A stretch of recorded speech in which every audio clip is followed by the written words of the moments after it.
England এবং ভারতের মধ্যকার দ্বিতীয় টি-টোয়েন্টি। প্রথম টি-টোয়েন্টিতে বৃষ্টির কারণে পরিত্যক্ত হয়ে যায়। প্রথম টি-টোয়েন্টিতে ইন্ডিয়ার ব্যাটাররা অসাধারণ ভালো ব্যাটিং করে। সেখানে অভিষেক শর্মা ২০ বলে একটা 50 ছিল। সিরিয়াস আয়ারের একটা ভালো ইনিংস ছিল। কিন্তু প্রশ্ন হচ্ছে এখানে সঞ্জু স্যামসন কিন্তু ব্যর্থ। যেখানে আয়ারল্যান্ড সিরিজে সঞ্জু স্যামসন ব্যর্থ। এরপর ইংল্যান্ড সিরিজের প্রথম ম্যাচেও সঞ্জু স্যামসন ব্যর্থ। তার জায়গায় কি সূর্য ভৈরব রাজবংশীকে দলে নেওয়া হবে? কারণ আমরা সবাই অনেক কথা শুনতেছি আশপাশ ভারতের যারা লিজেন্ডারি ক্রিকেটার আছে এবং লিজেন্ডারি ধারাভাষ্যকার আছে, যারা ক্রিকেট বিশ্লেষক আছে, তারা মনে করে যে সূর্যবংশীকে এখন ন্যাশনাল টিমের সুযোগ দেওয়াটা দরকার। কারণ এই মুহূর্তে তিনি যে ফর্মে আছে সেই ফর্মটা নিয়ে যদি তিনি খেলে এবং সেটা নিয়ে যদি আত্মবিশ্বাসটা সূর্যবংশী পেয়ে যায়, তাহলে আমার মনে হয় সূর্যবংশী খুব ভালো খেলবে এবং তার উচিত ন্যাশনাল টিমে তাকে জায়গা দেওয়া।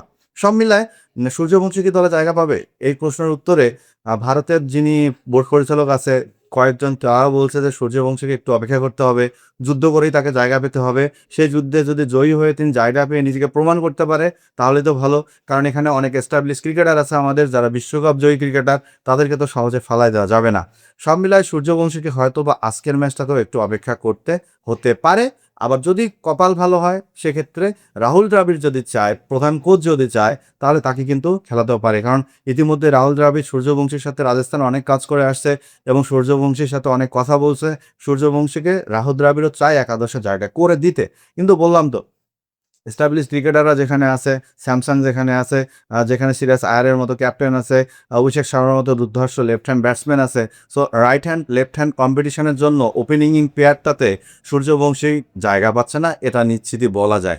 যদি এই জায়গাটাতে ২ লেফট হ্যান্ড ব্যাটসম্যানকে চায় ইন্ডিয়ান ক্রিকেট বোর্ড বা ইন্ডিয়ান টিম ম্যানেজমেন্ট ইংল্যান্ডের সাথে খেলাতে, তাহলে আমার মনে হয় সূর্যবংশীকে অভিশাপ কেওয়া দেওয়া দরকার। কারণ এই মুহূর্তে সূর্যবংশী যে ফর্মে আছে, এই ফর্মটা যদি ইন্ডিয়ান ক্রিকেটে আসে, তাহলে আমার মনে হয় ইন্ডিয়ান টিম আরও বেশি উপকৃত হবে। কারণ আপনারা সবাই জানেন ইতিমধ্যে যে বৈভব সূর্যবংশী আসলেই ভারতের জন্য আশীর্বাদ হয়ে আসছে ভাই। কারণ এই ধরনের ক্রিকেটার আমার মনে হয় পুরা ক্রিকেট বিশ্বেও খুঁজে পাবেন না, যে প্রত্যেক বলে, বলে স্ট্রাইক রেট থাকে ২০৩, ২০৪, ৫, ১০ এমন।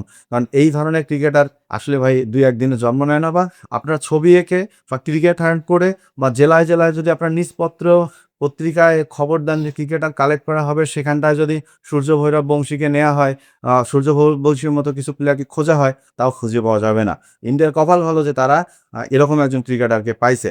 ইন্ডিয়ার অনেক ক্রিকেটারের সাথে কথা শোনা যাচ্ছে, যেমন রবীন্দ্র আশ্বিন বলছে, হরভজন সিং বলছে, বীরেন্দ্র সেহবাগ বলতেছে, রবি শাস্ত্রী বলতেছে যে ভৈভব সূর্যবংশীকে আসলে খেলানো দরকার। কারণ ভৈভব সূর্যবংশীকে সবচেয়ে বেশি চায় দলে যুবরাজ সিং। কারণ যুবরাজ সিংয়ের শীর্ষ তিনি, সবসময় তার ব্যাটিং ফলো করে এবং তাকেই গুরু মানে এবং তার কাছ থেকেই ট্রেন আপ করা কিন্তু এই ভৈভব সূর্যবংশী। ভৈভব সূর্যবংশী যদি সুযোগ পায় আজকে টিমে, তাহলে তার সেরাটা চাই। সেই সাথে ইন্ডিয়ান ব্যাটাররা কিন্তু আয়ারল্যান্ড থেকে বের হয়ে ইংল্যান্ডে আসার পর একটু ছন্দে ফিরছে, রান পাচ্ছে।